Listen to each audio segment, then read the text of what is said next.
I have the secret to solving all international problems and disputes. My idea is, what if we sent world leaders to therapy together?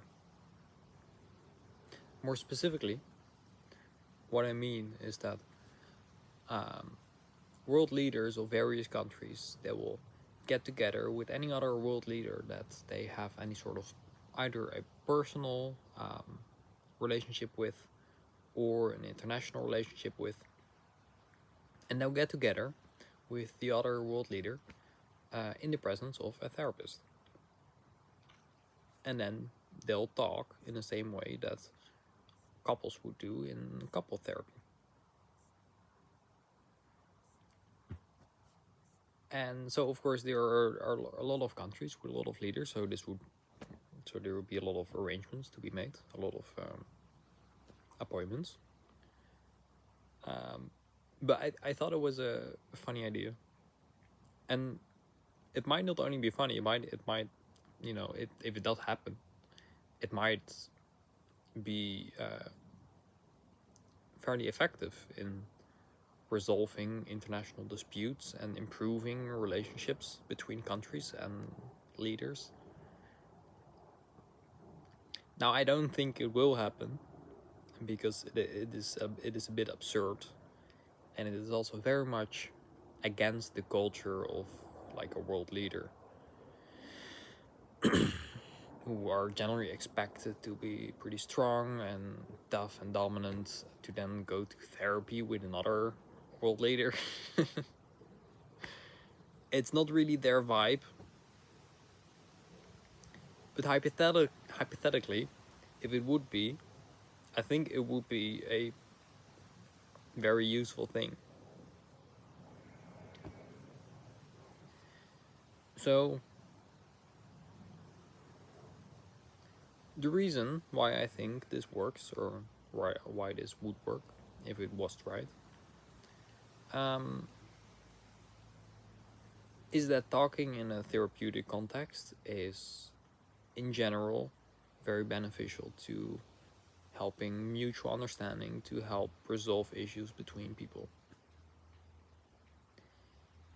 And the problem is that with conventional communication between countries, they don't do this. They do not create a safe space where people can express themselves, where even world leaders can say to each other, like, oh, that time when your country did this, that was actually quite humiliating to us.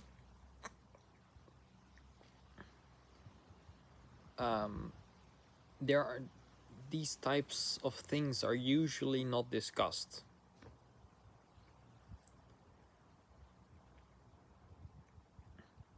And they should be, because if, for instance, a country does something to another country repeatedly, which that other country finds humiliating, for instance, or insulting, offending, or offensive, or anything else,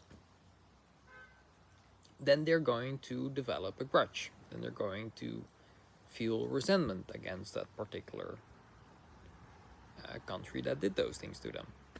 You know, if the king of Belgium would make all these offensive jokes about France, at a certain point, the French would feel insulted. And if that keeps on happening and happening again and again, and it builds up and it's never released and it's never resolved, at a certain point it's going to escalate, and then you get conflicts, you get civil wars, you get international wars.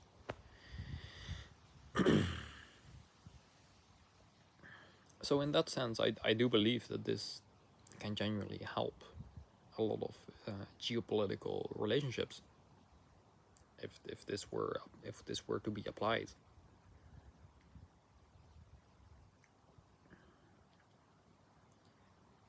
Because if you do get together with someone with the intention to talk things through and to improve your relationship and to have a place where you can express everything, um,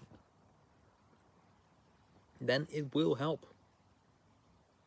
It will help the relationship.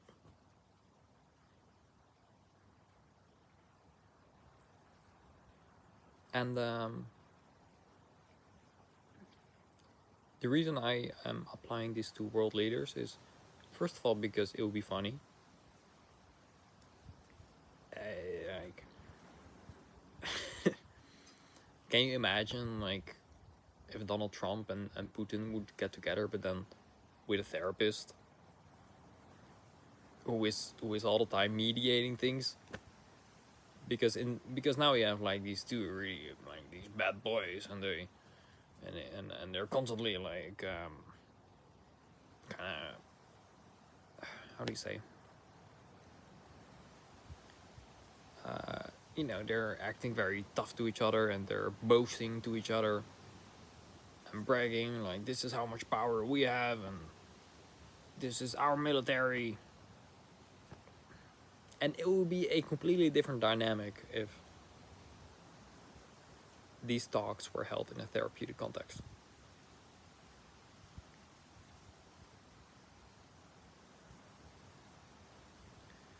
Another reason why I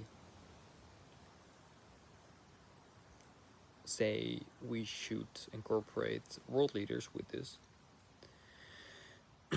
is because they typically represent uh, the feelings of a nation. It has been my observations that world leaders, or shall we say, any president or any representative, the representative of a country, which is usually the leader, the king, the president, whatever, usually represents that social group pretty accurately. I am talking in big generalizations here, so don't take everything too literal. But I would say that in general, um, leaders of states represent their states and also the sentiments of their state. Because we're also dealing with sentiments on a large collective basis here. Um, so if there are, you have a group of people that have their social group identity formed around the fact that they are from Bulgaria or any other country, and then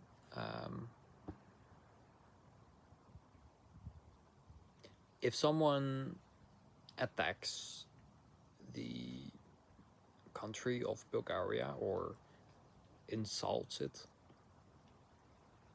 then everyone who is going to feel some sense of identity with the Bulgarian idea is going to feel some sense of indignation.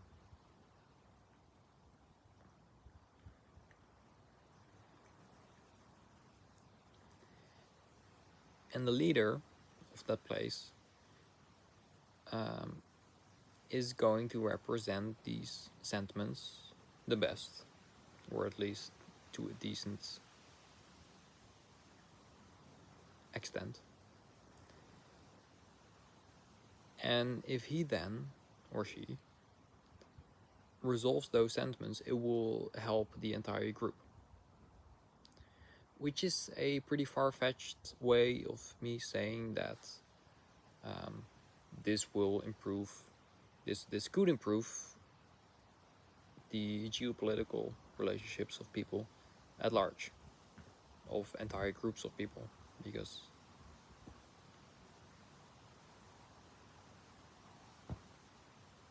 because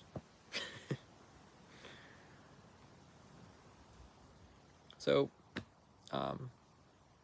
it's just a fun idea. And I think it will be very funny to see it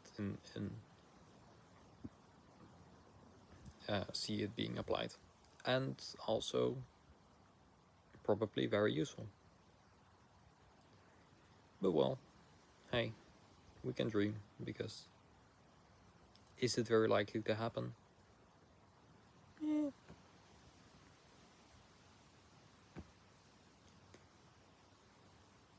Eh, I am not, and not entirely sure. All right, God bless America.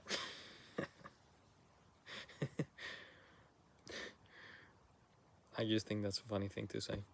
Goodbye.